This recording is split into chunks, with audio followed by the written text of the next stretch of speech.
Depression রোগের কোনো ওষুধ, মন খারাপের কোনো ওষুধ আমি বলছি যে যেখান থেকে শুনতে পাচ্ছেন প্র্যাকটিক্যাল করে দেখবেন, ভালো লাগলে করতে থাকবেন, ভালো না লাগলে বাদ দিবেন। আমি প্র্যাকটিক্যাল করেছি সেটা আপনাদেরকে বলছি। যখন আপনি দেখবেন আপনার মনে বেশি পাথর জমে আছে, আপনার দুঃখ কষ্ট বুঝার মতো কেউ নাই, আপনার চোখের পানির মূল্যায়ন দেওয়ার মতো কেউ নাই, আপনার দুঃখ কেউ বুঝছে না, আপনার কষ্ট কেউ বুঝতেছে না, আপনার আশে নেই পাশে নাই নাই নাই কেউ নাই, আপনি যখন খুব একা মনে হবে, আপনার দুনিয়ার কষ্ট যখন আপনাকে চেপে ধরবে, আপনি কিচ্ছু করবেন না, শুধু একটা কাজ করবেন, যাই নামাজটা পিছিয়ে ডাইরেক্ট সিজদায় চলে যান, ডাইরেক্ট সিজদায় চলে যান, কপালটাকে ঝুঁকাই দেন, নাকটাকে ঝুঁকাই দেন, হাতটাকে ঝুঁকাই দেন, নিজের অস্তিত্ব বিলীন করে দেন, চোখটা বন্ধ করে সিজদার মধ্যে চলে যান।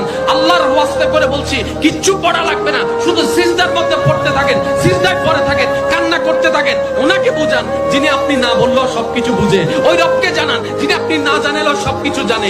দুনিয়ার মানুষ তো আজকে বললে কালকে চুপ উল্টাই ফেলে, ব্ল্যাকমেইল করতে শুরু করে। রব তো সবকিছু জানার পরেও দোষ গোপন করে রেখেছে। ওই রবের দরবারে সবকিছু বলতে থাকেন, 1টা মিনিট 2টা মিনিট 3টা মিনিট, দেখবেন আপনার সমস্যা তখন সমাধান না হলো অন্তরে এমন একটা শান্তি লাগবে যেটা আপনার পৃথিবীর কোথাও খুঁজে পাবেন।